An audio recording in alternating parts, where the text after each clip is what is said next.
The vast Texas landscape stretches endlessly under a burning orange sky.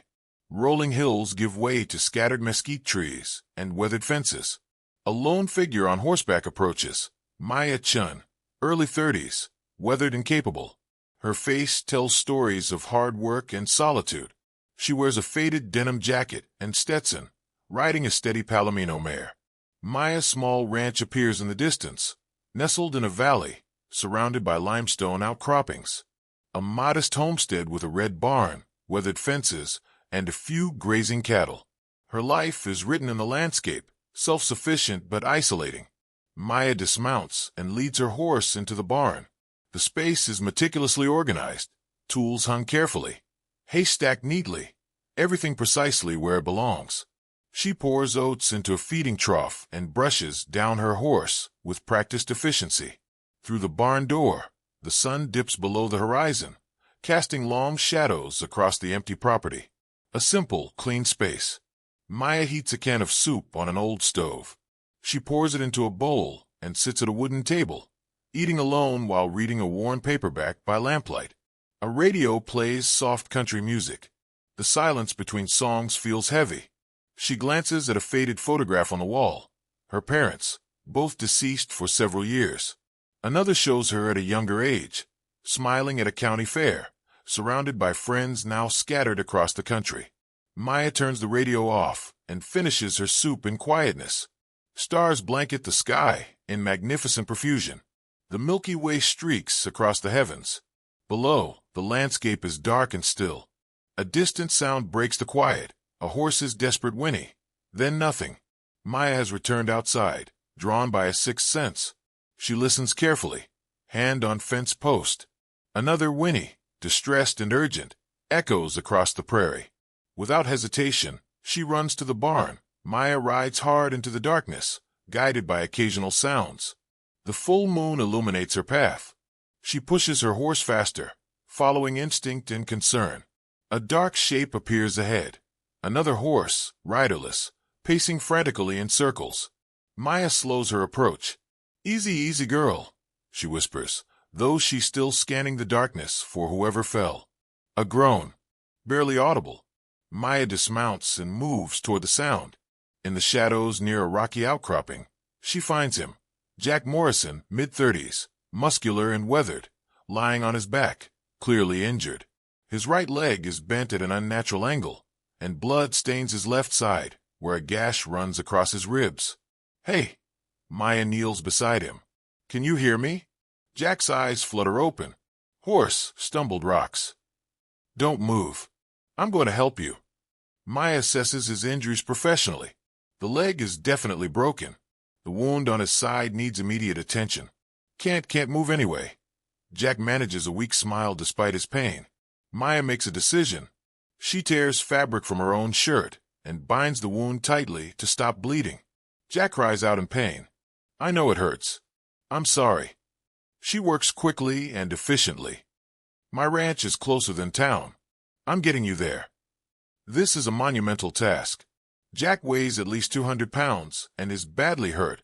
Maya struggles to get him onto his feet, supporting most of his weight on her shoulders. "Come on, Cowboy." One foot in front of the other. Inch by inch, she helps him toward her horse. The process is agonizing for both of them. Finally, she manages to get Jack onto the horse's back, positioning him carefully. She mounts behind him, one arm around his waist to keep him steady, taking the reins in her other hand. "Hold on," she whispers, and they move toward home as slowly and carefully as possible. Pale dawn light filters through curtains. Maya sits in a wooden chair beside her bed, where Jack lies unconscious under clean blankets. His leg is wrapped in a splint she fashioned from branches and cloth. The wound on his side is bandaged with antiseptic salve. Maya hasn't slept. Her face is drawn with exhaustion and concern. She monitors his breathing, checks his fever periodically with a damp cloth, and watches for any sign of complication. Jack stirs, his eyes open, confused and pained. "Where?" He mutters. "You're safe," Maya says gently. "You took a bad fall last night. Your horse spooked on the rocks. I found you and brought you here." Jack tries to sit up, then winces. My leg. Broken. I've done what I can, but you need a doctor. It's too early to ride into town safely. You'll stay here until you're more stable. Maya's voice is matter-of-fact, leaving no room for argument. Jack studies this stranger who saved his life. Her face is kind but tired. There's something in her eyes, a loneliness that mirrors something he understands. Thank you, he says simply. Maya nods. Can you drink something? You've got a fever. Maya moves between her ranch duties and caring for Jack. She feeds cattle, mends fence, and checks on her patient between tasks. She brings him water, broth, and gentle care. She changes his bandages, checks the splint, and ensures his fever doesn't spike dangerously. Jack watches her, struck by her competence and quiet kindness. There's something different about her, not just the practical skills, but a gentleness beneath the rough exterior. During one visit, he asks, "What's your name?" Maya. Maya Chen. Jack Morrison. He pauses. I'm not going to forget this, Maya. She simply nods and leaves to continue her work. That evening, Jack is more alert. They talk while Maya sits nearby, mending a saddle blanket. You live out here alone? He asks. Yes, have for about 6 years now. She doesn't elaborate, but there's a story in the pause. That's a lot of work for one person. I manage. She glances at him. Where are you from? About 30 miles north. My family owns the Rockingham Daniel and Ranch. Samuel. We share the two operation. brothers. He winces slightly. They're probably worried sick by now. I didn't come back last night. Maya frowns. Do you have a way to contact them? Not from out here. No phone lines this far out. Jack looks frustrated. Tomorrow, if I'm strong enough. Tomorrow we'll see, Maya says firmly. Maya is asleep in her chair beside Jack's bed when the sound of approaching horses wakes her. Multiple hoofbeats. Voices calling out. Maya's eyes snap open. She moves to the window and sees 3 riders approaching the cabin hard and fast. The lead rider is Daniel Morrison, Jack's older brother, clearly family by the resemblance. Beside him is Samuel, younger but equally worried. Between them, they lead a string of horses, at least a dozen beautiful animals, mixed breeds and colors. Maya goes to the door, stepping outside to meet them before they reach the cabin. Daniel nearly falls off his horse. Is Jack here? His horse came back empty-saddled yesterday. We've been searching all night. He's inside, Maya interrupts. He had a bad fall, broke his leg, and has a wound that needed attention. He's stable now, but he's been out of commission. Samuel looks at Daniel with obvious relief and gratitude washing over both faces. They dismount hurriedly, and Daniel asks, "Can we see him?" Of course. Careful, though, he's still weak. Jack's eyes widen when his brothers enter. Daniel, Samuel. Both men embrace their brother carefully, clearly holding back their emotions. Daniel grips Jack's shoulder firmly. You scared us to death, you stubborn fool, Daniel says, but there's affection beneath the words. My horse spooked in the dark. These rocks near the deep ravine. Jack gestures vaguely. I went down hard. I would have died out there if Maya hadn't heard my horse and found me. Daniel and Samuel turn to look at Maya, who stands in the doorway, suddenly uncomfortable with the attention. You brought him back here and cared for him? Samuel asks. He needed help, Maya says simply. What else would you do? Daniel's expression grows thoughtful. He studies Maya carefully, then looks at his brother. There's something in Jack's face when he looks at Maya, gratitude mixed with something deeper. Daniel steps outside, and after a moment, Maya follows him. Daniel looks out across Maya's property, taking it in, the well-maintained ranch, the careful fencing, the evidence of hard work and dedication. This is a lot of land for one person, he says. I manage fine. Maya's tone suggests she's heard this before and doesn't need commentary. I'm sure you do. Daniel turns to face her. Listen, what you did for my brother, that's not something we take lightly. Jack could have died out there. Hypothermia, blood loss, exposure. He was in real danger. Maya shrugs uncomfortably. Anyone would have done the same. No, Daniel says firmly. They wouldn't. Most people wouldn't ride out in the dark alone, Wouldn't know how to treat those wounds. Wouldn't have the strength to get him back here. He pauses. What you did was extraordinary.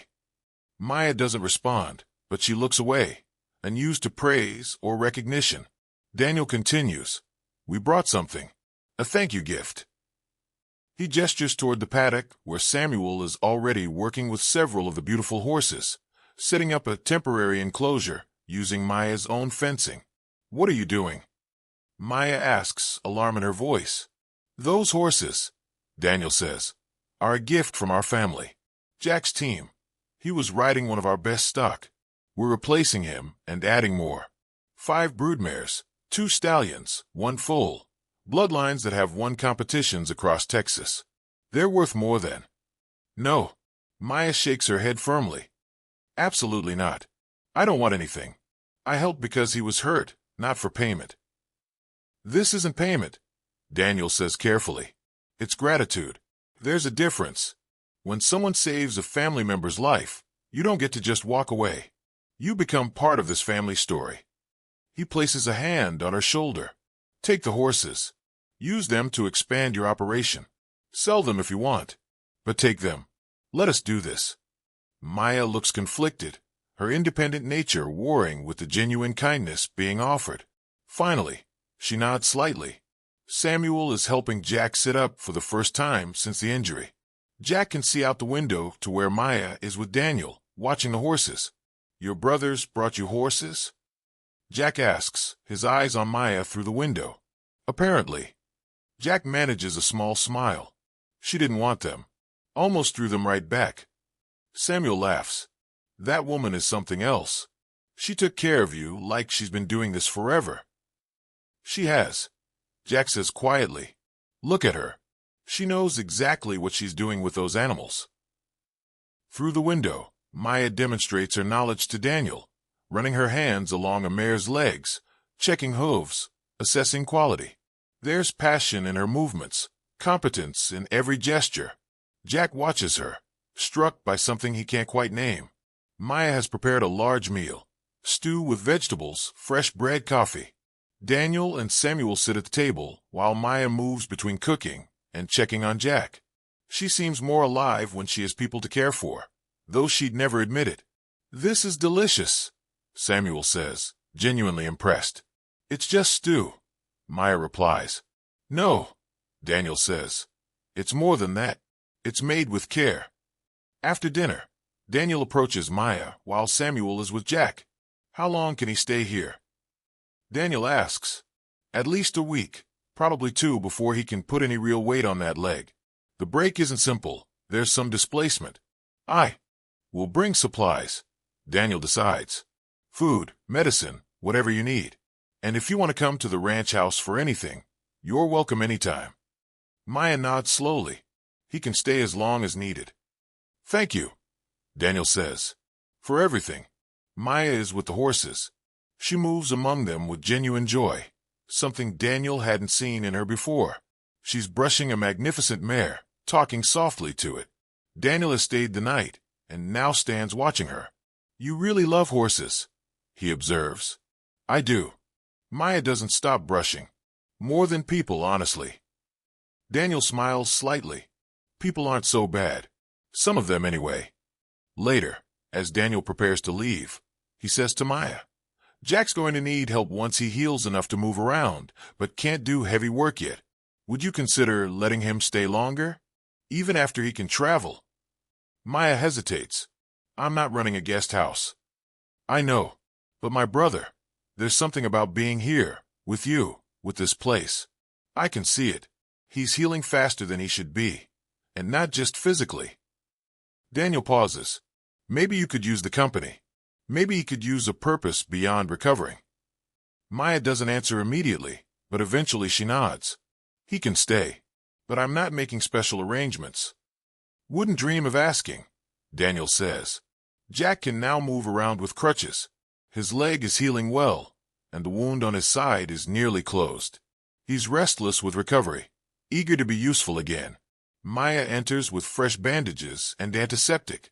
I'm going to need you to help me today, she says. Jack's eyes light up. Anything. The south fence needs serious repair. I was going to do it alone, but with your help, even if you're just supervising and handing me tools, I can get it done in a day instead of 3. Absolutely, Jack says immediately. Jack sits on a stool, his injured leg elevated on another stool, while Maya works on the fence. He hands her tools, steadies boards, offers advice. For the first time since his accident, he feels useful again. They work in companionable silence mostly, but there's conversation too. Easy and natural. Why out here? Jack finally asks. Alone. Maya considers her answer carefully. My parents died within 6 months of each other about a decade ago. Heart and cancer. I had a job in the city, a relationship. All of it felt hollow after they were gone. I inherited this land from my grandfather. I came out here to clear my head, and just stayed. You don't get lonely? Maya pauses, hammer in hand. I do. But I also don't get hurt. It's a fair trade. Is it? Jack asks quietly. Maya doesn't answer, just returns to her work. That evening, as the sun sets on their completed project, Jack says, You've changed something in me, Maya. I can't explain it exactly, but before, I was just existing, going through motions, working the ranch, going through life, but not really living. You taught me that. I didn't teach you anything, Maya says. You taught me what it looks like when someone loves what they do, how to care for something other than yourself, how to be still and present. Jack reaches for her hand. You taught me a lot. Maya looks at their joined hands, then at Jack. In his eyes is no pity, only genuine connection. Stay, she says quietly. After your leg heals. Stay. I'm not sure your independent nature can handle that, Jack says with a small smile. No, Maya agrees. But maybe that's the point. Maybe the best things require letting people in. Jack squeezes her hand. Maya and Jack stand together, watching the sunset paint the sky in brilliant colors. The new horses graze peacefully. The fence is repaired. The cabin shows signs of 2 people living in it.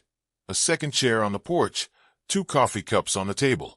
Jack's leg is healed well, though he still walks with a slight limp. He leans on a cane, but it's clear he'll make a full recovery. Your brothers have invited us to the ranch for dinner next week, Maya says. Are we going? Jack asks. Yes. Maya glances at him. I think it's time. Jack puts his arm around her, and she leans against him, watching the prairie they've come to share. I used to think being alone meant being safe, Maya says softly. And now I think being alone just meant being lonely. There's a difference. Jack kisses the top of her head. I'm grateful for that accident every day. Don't, Maya says. Say you're grateful for the rescue, not the pain. Both, Jack insists. Because the pain led me here. To you. To this place where I finally understand what home really means. Maya turns to face him, and as they kiss, the camera pulls back, showing them small figures against the vast prairie, the sunset, and the new life they're building together.